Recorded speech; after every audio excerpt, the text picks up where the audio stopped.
cornmeal dumplings to go into our Sancocho, all right? We're doing recipes inspired by when I was Puerto Rican, our novel of the month, okay? So Negi's grandma, Abuela, made her Sancocho, vegetable Sancocho with cornmeal dumplings. So now we're gonna make the cornmeal dumplings, okay? So our recipe calls for 1 cup of flour.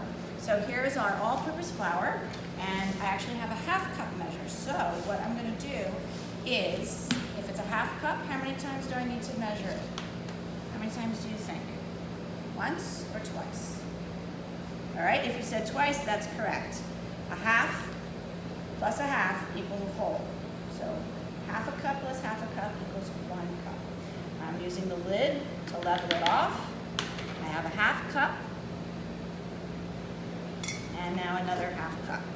Now, if you are new to this class, you may not realize this or know this, but when we are making ingredient recipes and we're using our ingredients, the best way to measure them is actually by weight.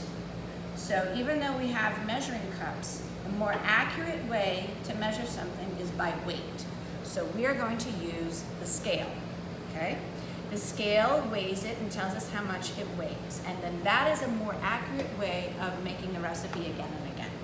So I'm gonna place my bowl on the scale, press T-A-R-E, and now I'm gonna weigh this. So that way, if I wanna make this recipe again, I can get the exact same amount. So 1 cup of flour is 4.5 ounces, 4.51 ounces of flour. So I'm gonna write that down on my recipe. So that way, if I wanna make it again next time, I'll know. It's also good if you have a weighted amount. Let's say you are working in a restaurant and you wanna make this recipe and you need to make a lot, because let's say you're gonna do a whole bunch of servings.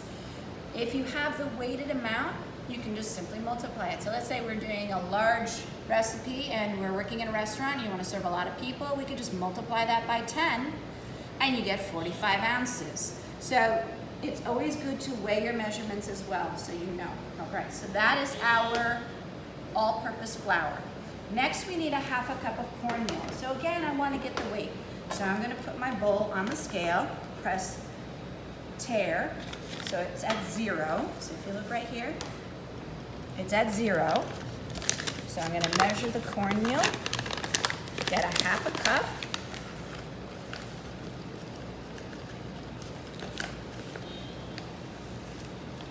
Just use the bag to level it. I'm gonna pour this in. That's our cornmeal, and that's 2.75 ounces. All right, so I'm gonna write that down. 2.75 ounces. We have that. Now, we have our measuring spoons, because we need 1 teaspoon of sugar. So here's our sugar, and I'm gonna measure 1 teaspoon. And if you look at our measuring spoons, the yellow is 1 teaspoon. Tablespoon is the largest, that's orange. The yellow is 1 teaspoon. The blue is a ½ teaspoon. And this light blue is a ¼ teaspoon. So we need 1 teaspoon of sugar.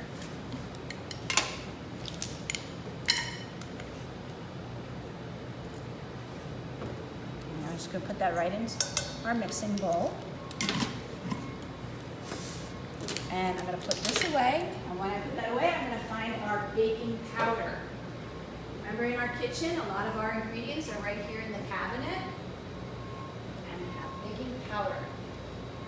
This is a leavening agent. It helps make it rise.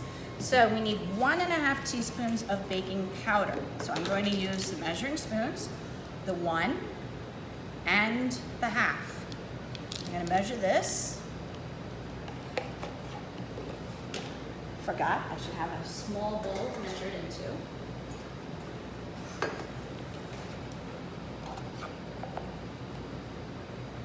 That's 1, and now a ½ And again, I just use the container to level it off. So that's 1½ teaspoons of our baking powder. And now we need a pinch of allspice. This is allspice. All right, this is a very fragrant spice. You wanna smell? So we're going to add that, and a pinch is literally that, a pinch. Put it in. There you go. There's a pinch.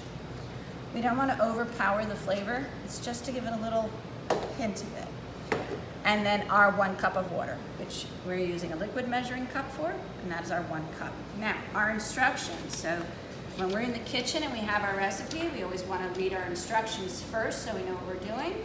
We're going to pour the water into the dry ingredients a little at a time, and then we're going to knead the mixture together to make a dough. And we're going to knead it for about 2 to 3 minutes, and then we're going to let the dough rest for 10 minutes, then cut it into 8 equal parts, and shape it into balls. Then, after we have it in the shape of balls, we're gonna pour it into our boiling Sancocho, which is boiling away. I gotta turn that down. And then it cooks for 25 minutes, okay? So, first thing, we're gonna add our dry ingredients to the bowl. And we're gonna whisk it together. So this is our whisk, and I'm whisking it together. You can see all the ingredients are being combined. And then I'm going to switch. I'm now going to use my hands. Before I do that, I'm going to clean up a little bit. Put all of these in the sink. Work in a clean workspace. Put the flour away. Actually, no, I need the flour. Let's keep it out. If my hands get too wet and sticky, I can put in some flour on it and it won't stick so much. So, but I am going to drizzle in a little bit of the water at a time while I'm stirring with my hands.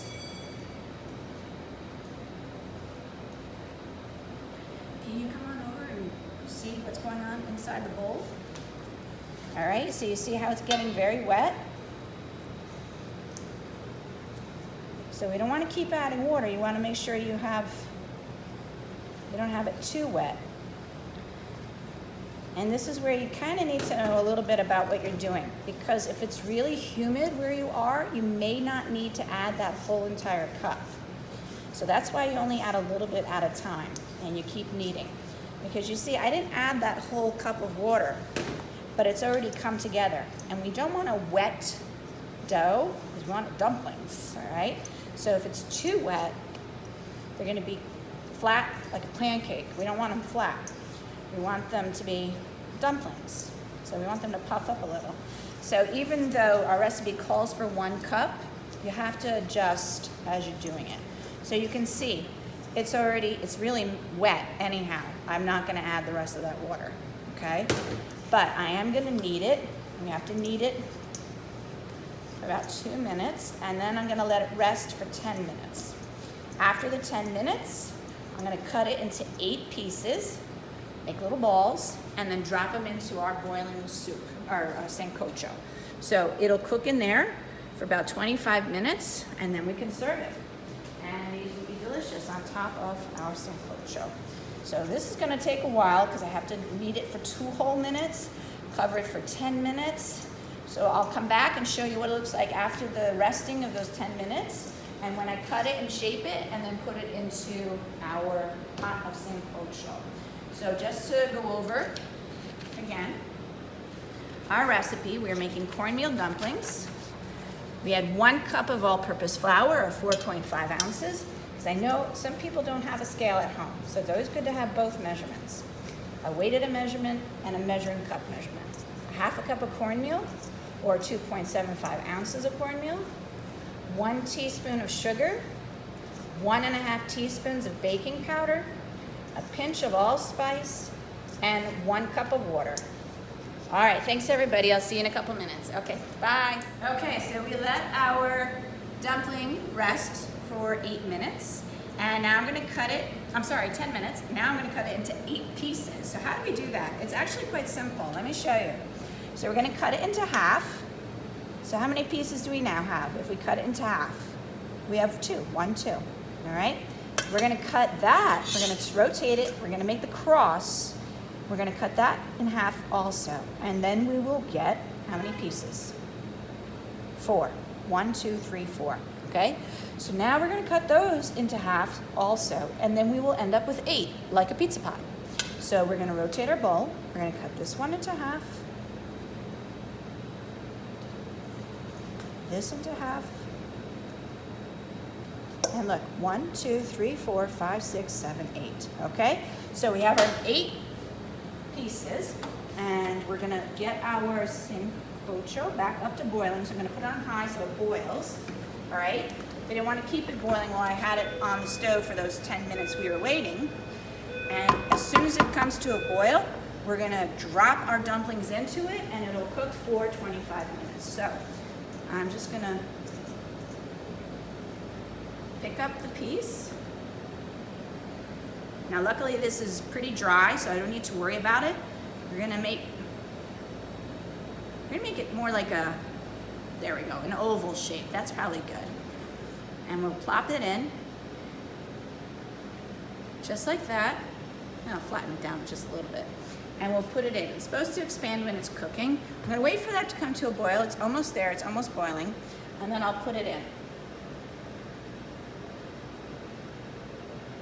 All right, now it's coming to a boil, and we got it boiling up.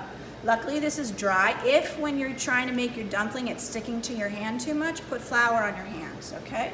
So we're gonna add that one.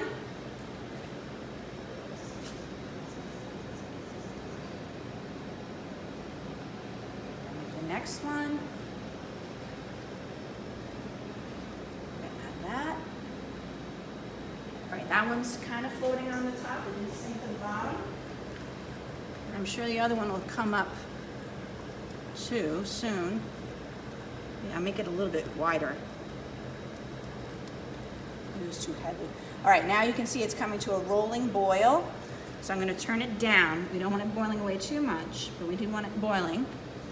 And then I'm gonna keep making the shapes.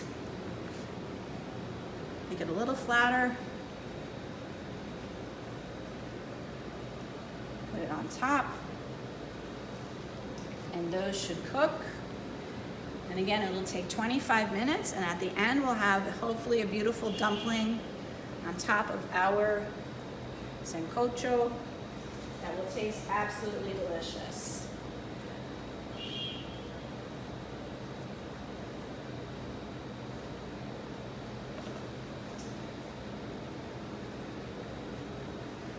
So we'll find out soon enough.